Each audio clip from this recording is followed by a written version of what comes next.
Imana ishimwe. Umuntu waturije Imana akizera Imana, hari igihe uturiza Imana abantu bakaguha intashyo bakavuga atasigaza izuba rimwe ngo agende. Nawe wakireye kuri batasigaza izuba rimwe ngo ngende kabisa.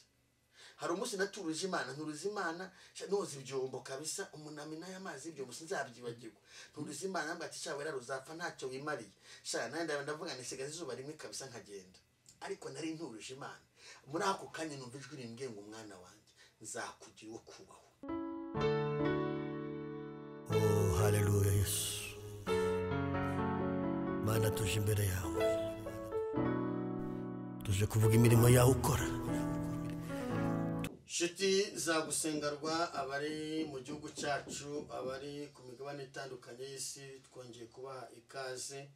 Nubundi ni wa mwanya w'ijambo ry'Imana, ni Harerimana Weraresi, tubahaye ikaze kandi dushishikariza umuntu wese ukunda ubuzima, cyane cyane ndabwira urubyiruko kuko abakuze bongera ngo bageza kumvira rwose. Niba ukunda ubuzima hari amahitamo ukwiye kugira amahitamo yo kwirinda, kuko iki cyorezo kimereye nabi abantu. Buriya kumvira ni byiza cyane, kumvira ni byiza. Rubyiruko kumvira, murabona ko covid imeze nabi, iri kwica abantu, iri kwica urubyiruko. Nta muntu uri kurobanura. Ndagira ngo nkushishikarize, nimba ukunda ubuzima bwawe, ukaba ukunda hazaza hawe, ukaba ukunda hazaza hawe uri kubategura neza, gerageza kumvira. Wumvire abayobozi bawe, wumvire abakozi b'Imana, wumvire abashumba, wumvire abavugabutumwa, wumvire abakuyobora, wumvire kandi ukunda ubuzima bwawe. Ubundi hari ibintu batakagushishikarije, wagakunze ubuzima bwawe, wakabukunze ugakunda hazaza hawe. Tugiye kwandira ijambo ry'Imana, ariko nagira ngo ushishike nkubwire ngo gerageza kumvira, wirinde iki cyorezo cya covid kuko kimeze nabi. Ukirinde kuko kimeze nabi. Banyeshuri, rubyiruko, muntu wese unegereje kino cyorezo ufite ikibazo. Umvira kuko kumvira biruta ibitambo. Imana ishimwe. Kandi kumvira no muri Bibiliya tusangamo abantu bumvira. Nishaka iki nigeze nkitambutse, ariko uyu munsi tugiye kuganira ijambo ry'Imana. Dusanga muri Zaburi ya 62, ijambo rivuga uturiza Uwiteka. Urumvira, wamara kumvira ugaturiza Uwiteka, kuko niwe byiringiro bituruka. Ariko abanje kumvira. Imana ishimwe. Ishimwe n'umuntu wese ubona link yacu agakora subscribe, agakora share, agakora no comment, n'abantu dusengera, n'abantu tujya inama. Imana ibamugisha. Ishimwe na mama wanjye ko wajya ntera inkunga kwasengera mu bitekerezo. Imana imumugisha. Ishimire na pangere ari yumva nawe, Imana imumugisha. Hanyuma ndashimiye abantu bose abari muri Amerika, abari muri Canada, abari mu Busuwisi, abari mu gihugu cyacu mudusengera, abatugira inama. Imana ibamugisha. Tugiye kuganira ngo mutima wanjye. Reka dusome Zaburi ya 62 ku murongo wa 6. Haranditse ngo mutima wanjye turiza Imana yonyine, kuko ariyo byiringiro byanjye biturukaho. Mutima wanjye turiza Imana yonyine, kuko ariyo byiringiro. Niho ibyiringiro. Imana niho kumana niho tuvana ibyiringiro. Ibyiringiro byacu tubivana ku Mana. Mutima wanjye nubwo wari wihebye turiza Imana yonyine. Reka dusenge tuganire ijambo ry'Imana. Tugushimiye kuri kumwe natwe, tugushimiye ko duhaye kumvira, tugushimiye ko duhaye gutuza, tugushimiye ko umuntu wese uzumvira ijambo azahemburwa n'iri jambo mu izina rya Kristo wa Nazareti. Amen. Mutima wanjye turiza Imana yonyine, kuko ariho ibyiringiro, kuko ni wowe byiringiro, niho byiringiro bituruka. Imana ishimwe. Ibyiringiro bitadukoza isoni, ibyiringiro bidahinduka, ibyiringiro bidasaza tubivana ku Mana. Impamvu ukwiye kwiringira Imana, impamvu ya mbere, reka mvuge impamvu zigeze muri 5 zituma ukwiye kwiringira Imana. Impamvu ya mbere, ibintu byose wiringiye birasaza. Wiringira imiryango ikakureka, wiringira abakomeye bakakureka, wiringira amafaranga agashira, ibyo wiringira byose birarangira.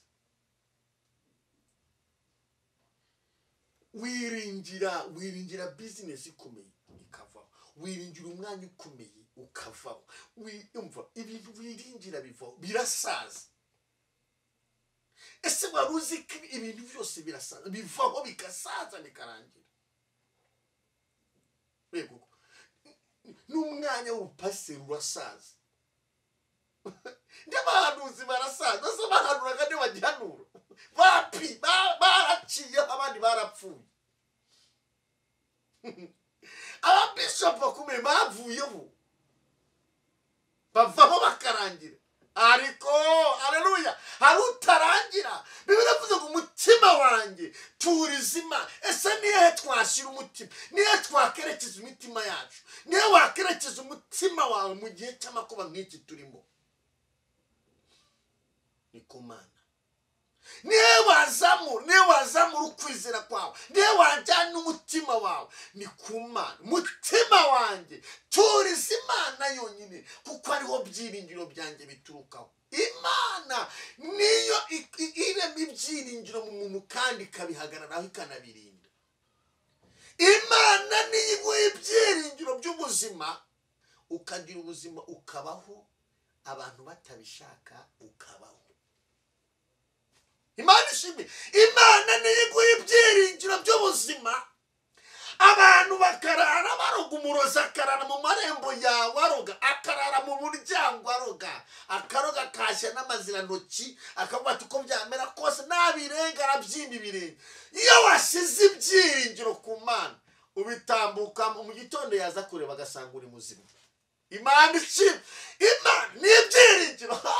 Ndafashe. Imana yacu ni ibyiringiro bidakangwa n'imigambi y'icakura. Imana ni ibyiringiro. Papa uri ibyiringiro, ndagushimye. Imana ishimwe shuti mumurikiye. Iyo twashyize ibyiringiro ku Mana, Bibiri avuze ngo tuzarya ibyica ntacyo bizadutwara. Impamvu nuko hari ibyiringiro wazamuye ku Mana. Vana ibyiringiro mu isi wishyire ku Mana. Haye ene wasini mandola. Vana ibyiringiro kwa batante. Umuntu naguhinduka. Guhinduka rwose akakubwira ati kaminuza ndayikurira, akabati amafaranga nzayaguha, ishuri nzarigurya, ririre. Iyo utashyize ibyiringiro ku Mana birahinduka. Imana ni ibyiringiro. Imana ni ibyiringiro. Shuti umurikiye, hari umugabo dushyiraho ibyiringiro. Impamvu Yesu Kristo, Imana Data ubutatu butagatifu, Mana yanjye mu buryo bivuga, Imana ishobora byose, Imana ya Aburahamu, Imana Data n'Umwana n'Umwuka Wera, ntibasaza, icyo ni kimwe, ntibahinduka, ibyo ni bibiri, nta kudeta bakubita, ibyo ni bitatu, ntibakena, bibitsaho ubutunzi, ibyo ni bine. Umva nkubwiye, ntibarwara, nta ndwara, umva nta kagambane bahura nako, umva nta manda, ntibasaza. Umuntu arasaza bagashingwa ajya mu myaka 80 akaba arashaje, agapfa akibagirana, bo ntibasaza, bahora bitwa bere. Ni Imana, ni Umwana, ni Umwuka we. Iyo yavuze ngo mwana wanjye nzakurwanirira, ukagira amahirwe, Mana we, ukagira ukagira amahirwe nego sinimo ugakundwa n'Imana, Imana ikakumenya, iragusindagiza ikagusindagiza, imvi zikagenda ziburuyenzi ikiguhetse. Kubera iki? Iyo ninanirwa umuntu yaguheka akananirwa gasaza akajya, umuntu aba ari umusore nk'uko urabona ko ndi umupapa nyine, hari ukuntu umeze nyine, ariko ejo nzasaza, ariko Imana yo ntisaza. Wowe umurikiye uzasaza, Imana ntisaza. Iyo n'abakuroga barasaza, burya n'abatongera barasaza, n'abacuragura barasaza, Imana niyo idasaza. Haleluya! Imana ishimwe. Mutima wanjye turiza Imana yonyine. Ndajya nkuragira ahantu waturiza. Washatse aho uturiza urahabura. Ibintu biri gutuma udatuza ni byinshi. Amadeni ntari gutuma utuza, imyaka ugezemo ntigutuma utuza. Uri kubara imyaka ugezemo wayireba ugatuvuga ati ko sazi yubusa, ntutuje. Ubukode ntiburi gutuma utuza, imanza ntiziri gutuma utuza, ubukene butoroshe ntiburi gutuma utuza, kubura akazi muri icyo gihugu urimo ntibiri gutuma utuza, umugabo wakunaniye ntabwo ari gutuma utuza, umutima wari usimbagurika, guhora baguca inyuma ntibiri gutuma utuza. Mwami Yesu, kubengwa utazi impamvu ntibiri gutuma utuza. Urarushikagurika kubera umutima udatuje, kandi iyo umutima uhagaze ubuzima bwawe buhagaze. Ariko ndajya ngurangira ahantu wakura umuti. Ibyo bintu byose bibwira ngo murashira, nkurikiye Yesu Kristo, Imana Data n'Umwana n'Umwuka Wera, niho nsize umutima wanjye. Kandi nimashira umutima wanjye uratuza. Numara gutuza, icyo shaka nzakigeraho.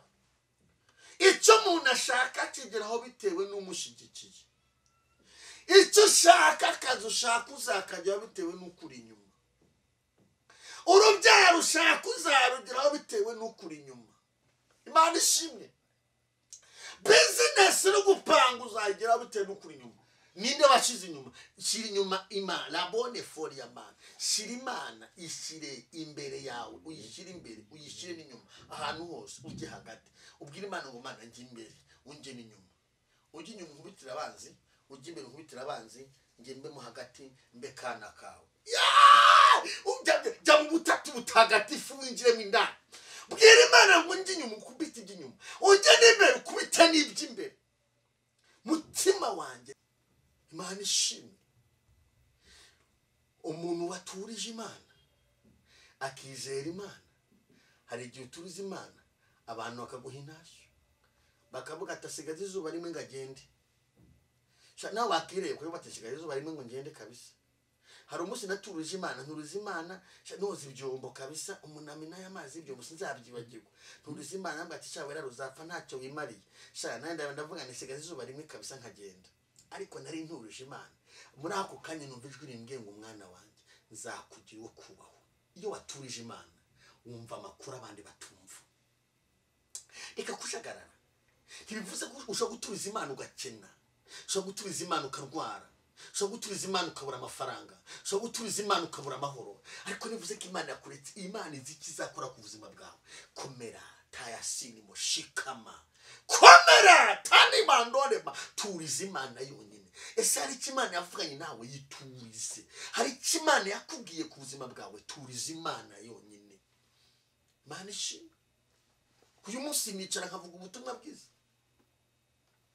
Guturiza Imana biguha kugira agaciro. Nkavuga ubutumwa bwiza, nkavuga ubutumwa bwiza, ntajye kuvuga ahandi, nkabuvugira kuri gusenga rwa iwanjye, nkavugira ubutumwa bwiza. Ariko abanyamazi ibyombo, ubusi ukurira wari wahera imbwa, kinazi hineheye ubusi waheze ingaye. Uriya urase uyakura kubera iki? Urinde kuba ngo uziyahura se covid gitumaze baretse ikagira bitwara wowe ku Imana izakwimana. Umva, Imana igusimbukiza gisida, igusimbukiza urupfu, ikurinza ababisha, ikurinza abagome, igusimbukiza ishyamba, igusimbukiza inzobo, igusimbukiza irakwimanye none urava urapfuye.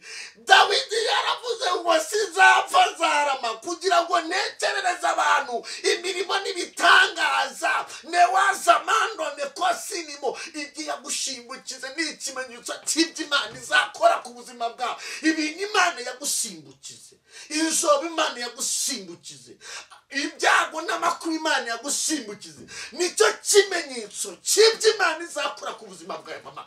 Ni ikimenyetso papa cy'Imana izakora. Uyu munsi nushaka kuba nta mwenda hari igihe nambaraga ipantaro imeze nk'ijipo, uko ni ukuri ijipo parameze nk'ijipo ugakurura igikondo cyane cyangwa ugahuza ukagenda ukajya kuvuga ubutumwa. Imana kama uzambara imyenda muti umva mu bwiza ukuri ko uyu munsi uri mu makuba akomeye ntibivuze ko ukuboko kw'Imana kwakuvuyeho. Lope enemando la elefora. Mbonye umuntu wari ugiye kwishingira, ntiwishingire kuko Imana izaca inzira. Tai enehosini mandola, ntiwishingire Imana izaca inzira. Dewe elefo. Mbonye undi muntu enekosini mandola urararira yisegura amarira bitewe n'umuryango we. Imana ikoze igitangaza mu muryango wawe. Takosi ni ngabo enefo mutima nuturiza Imana. Mbonye undi muntu ufite uburwayi bwananiye abaganga, Imana iciye inzira. Uravuga ngo yaba urupfu rwawe ruze rukagutwara. Impamvu utapfuye nubwo uri muri ubwo buzima bukomeye, nubwo uri muri ubwo buzima bukakaye, ndagira umubwire ngo umwami wawe aracyagukunda. Nubwo uri mu buzima bumeze nabi, Imana iracyagukunda. Uri igishoro cy'Imana kandi Imana igufiteho umugambi mwiza. Ikimenyetso nubwo hari ibigusakuriza, impamvu Imana ikwimanye mu bihe bikomeye nk'ibi ngibi, Imana ikabikwimanye nuko hari icyo Imana izakora ku buzima bwawe. Ndajya nkubwire, Yesu akumera imbaraga z'umutima ziguhesha guhagarara mu mwanya mwiza. Yesu akumera imbaraga z'umutima ziguhesha gutsinda amagambo akuri imbere. Yesu akumera imbaraga z'umutima ziguhesha kukwakira icyo Imana avuganye nawe. Iyo uyu munsi abantu barikoze barakuryanira inzara, baraguhamagara, barakwishima hejuru, bazi ko birangiye. Ntabwo birangiye. Yesu arambwiye ngo ntibirangiye kuko uracyahumeka, uracyagenda. Kubikiriya icyo wari wizeye kitaragezweho ntibivuze ko birangiye. Imana irambwiye ngo ubuzima bwawe buracyakomeje.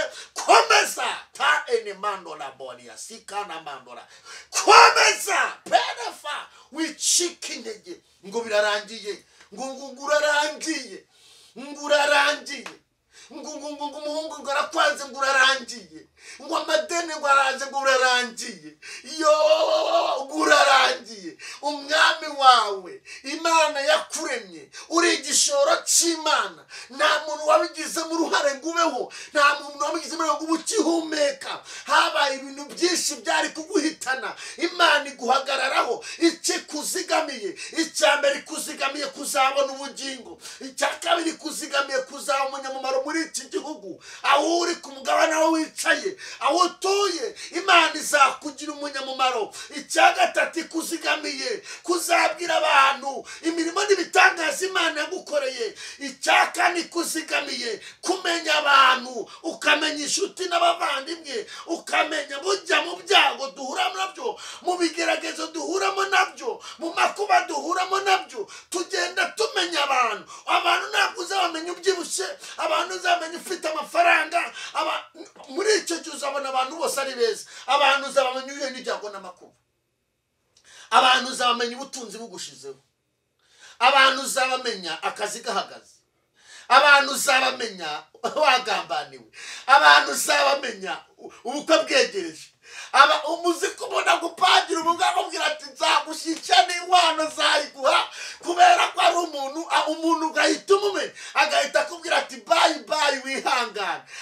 uzabamenya. Muri ibyo bibazo rero harimo ishuri ryo kubanza kumenya abantu uzabamenya. Ukuri imfubyi none sibaze kuba uri imfubyi umubyeyi wagusigaranye akaba ari ukurya akaguhekenya. Yo wasubiza umwana abantu tuntu twe wariye koko none utunzi se ko ntawe bujyana turagenda bigasigara. Ibaze kuba ufite ibyawe ukaba ufite n'iby'imfubyi nabyo ukaba ufite warabiriye. Imana ikubabare abo ni abantu. Ariko mba mubwire imfubyi nk'icyo uko Imana imbwira nubwo byagiye bakabitwara Imana ikakwimana ukaba ukihumeka ukigenda. Imana ikabikwimanye mu byago n'amakuba mu byorezo biriho mu burwayi buriho mu magisida ukaba warakuze ene wasenimo ugakura mu buzima bugoye jyawene foye ugakura ry'itaka uyu munsi ukaba uriho ugakura ry'ibitoki uyu munsi ukaba uriho ukaba warakuze gutereka mu kobo ukicaramo ikinamo kikuramira wanjira kikakuramira. Hari ukuntu bacukura abavuga barabyumva. Uyu munsi hari ukuntu bacukuraga bagatereka umwana mu itaka bagacukura icyobo bakavuga ati wihangane ntabwo twakubyaye mwana. Barangiza komeza umwana wakuriye muri ubwo buzima agakurira aho hantu hababaje bamwicaza mu kobo yagwa kakamuramira yagwa hano kakamuramira yagwa imbere kakamuramira. Reba Imana ikakurinda, Imana ikabana nawe muri ubwo buryo. Imana ikaba yarakuzigamye ugakura iyakurinze cya gihe na n'uyu munsi iracyakurinda. Na n'uyu munsi iyagukujije icyo gihe utazi kuzakura na n'uyu munsi ukaba ukiriho. Ndagira ngo ubwe ngo wigirire icyizere kuko Imana ishobora byose. Imana nta kiyinanira. Twasubiza mu yavuga ngo mutima wanjye turiza Imana yonyine kuko ariyo byiringiro byanjye biturukaho. Ibyiringiro byawe wibihanga ku bantu, ibyiringiro byawe bihange ku Mana kuko abantu baba baguhinduka, abantu bakuvaho. Yesu ni utaguta. Ndagira ngo dusenge mubwire ngo ibyiringiro byawe bihange kuri Yesu Kristo, bihange ku Mana. Ese ibyiringiro byawe nshuti yanjye, ibyiringiro byawe ubihanze nde? Ibyiringiro byawe, ibyiringiro mutima wanjye turiza. Hari ibintu byinshi byatuma udatuza, hari ibintu byinshi byatuma utagira amahoro, hari ibintu byinshi byatuma utagira ibyishimo, hari ibintu byinshi byatuma utagira umunezero. Ariko umutima wawe uzamure dewe sinimo uhuze n'Imana. Imana irakubera ibyiringiro. Ndagira ngo dusenge papa shuti. Yesu akubera ibyiringiro muri bino bihe. Yesu akubera ibyiringiro mu muryango wawe. Ndagira ngo ubwo burwayi urwaye, izo ntambara ufite, ibyo bigeragezo ufite, ayo makuba ufite, ubwo bukene ufite, kuba ugihumeka ni ikimenyetso cy'uko izo ntambara zizarangira. Imana ikakuremera amashimwe. Ibyiringiro biduhesha mu kwakira amashimwe no kwakira ubwiza bw'Imana. Ese uracyafite ibi byiringiro? Ndagira ngo dusenge Imana ubwire mu mutima wawe mwuturize Imana. Niyo yonyine ifite urufunguzo, niyo yonyine ifite kubaho, niyo yonyine izakubeshayo, niyo yonyine yakwimanye, niyo yonyine na n'uyu munsi ikikuzigama. Nta wundi muntu ubifite mu ruhare. Nababwiye ngo ibintu byose birashira, hari utarangira ni Yesu Kristo. Imana Data n'Umwana n'Umwuka Wera nibo batarangira. Ndagira ngo dusenge. Nimba wizeye upfuka mubwe mu Uwiteka undemeremo ibyiringiro. Wari utakaje ibyiringiro, wari ucitse intege, wari uhangayitse, ongera ubwire ngo Uwiteka ndemera ibyiringiro mu buzima bwanjye. Mana mu izina rya Kristo wa Nazareti, uri Imana y'ububasha. Ibiduca intege birahari, ibiturwanya birahari, ibitubuza umutekano birahari, ibitudiniza birahari. Ariko uyu mwanya senge buri muntu wese ngo ibyiringiro bye abizamura bigeze kuri wowe. Umuha imbaraga kuko niwamubera ibyiringiro. Utubere ibyiringiro, utubere ubutabazi.